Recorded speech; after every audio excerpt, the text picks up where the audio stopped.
আমি কবিতা ভালো লিখতে পারি না, গল্প কবিতা একটা লিখেছিলাম অনেক মনের কষ্ট নিয়ে, কারণ নারীদের অপমান আমার দেখা লেগেছিল।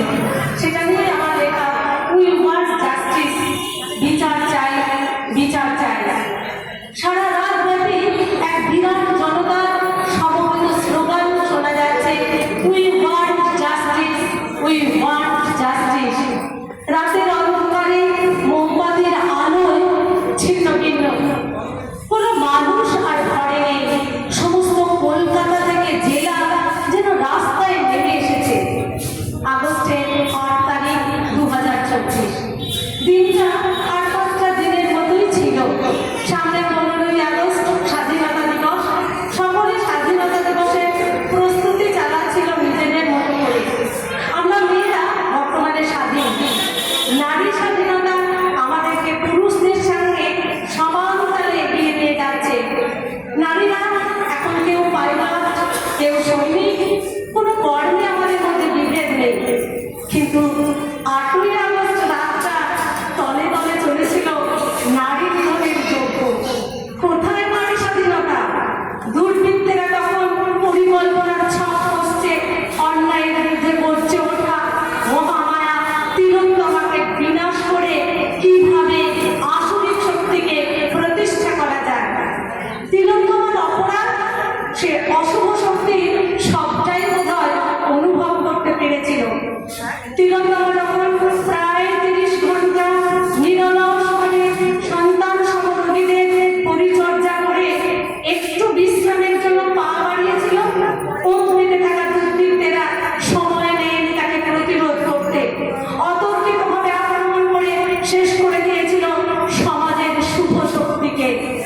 বাংলা মায়ের সোনার মেয়ে তিলোত্তমাকে নৃশংসভাবে হত্যা করেছিল। আমাদের এই তিলোত্তমা ডাক্তারি ছাত্রী, সে কোনো সাধারণ মেয়ে নয়। এ দেবী দুর্গারই অংশ। মহামায়া যেমন কৃষ্ণকে বাঁচানোর জন্য নারী ধারণ করে কংসের হাতে বধ হয়েছিলেন, যার ফলস্বরূপ ভারতবর্ষ পেয়েছিল একটি সুন্দর সত্যনিষ্ঠ সমাজ। কংসের অত্যাচারে জর্জরিত মানুষ পেয়েছিল মহামায়ার জীবনের পরিবর্তে একটি নতুন যুগের সূচনা। আজও হয়তো এই তিলোত্তমা তার জীবন দান করেছে এই অসুস্থ হিংসায় তীব্র বিচারহীন সমাজ থেকে সাধারণ মানুষের মুক্তি আনার জন্য। তিলোত্তমার জীবনের বিনিময়ে আমরা অন্ধকার জীবনের অবসান ঘটিয়ে এক সুস্থ সমাজের দিকে এগিয়ে যেতে পারছি। তিলোত্তমা আমাদের শরীরে ও মনে এক বিরাট ধাক্কা দিয়ে সমাজের নুব্জ ভগ্ন মেরুদণ্ডকে টান টান সোজা করে দিয়ে গেছে। আমরা অসুস্থ মানসিকতার বিরুদ্ধে, অত্যাচারিত ধর্ষকের বিরুদ্ধে রুখে দাঁড়াবার সাহস পেয়েছি। আর সাধারণ মানুষ, আমজনতা শির দ্বারা সোজা করে দাঁড়াতে শিখেছে। সাধারণ মানুষ কোনো রাজনীতি বোঝে না, কোনো রং বোঝে না। তারা চায় দুবেলা দুমুঠো পেট ভরে খেতে আর নিরাপদে থাকতে।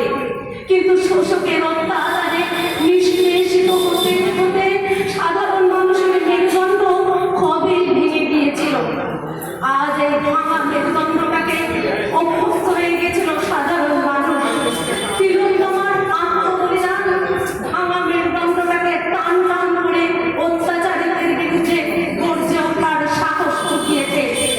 সমাজ ভেবেছিল এই জনতার গর্জন হয়তো আমাদের নিষ্পেষিত সমাজকে সুস্থ পরিবেশ দান করবে। কিন্তু কোথায় সুস্থ পরিবেশ? কোথায় নারীদের সুরক্ষা? রক্ষকে যেখানে ভক্ত, বিচার সেখানে শুধুই প্রহসন।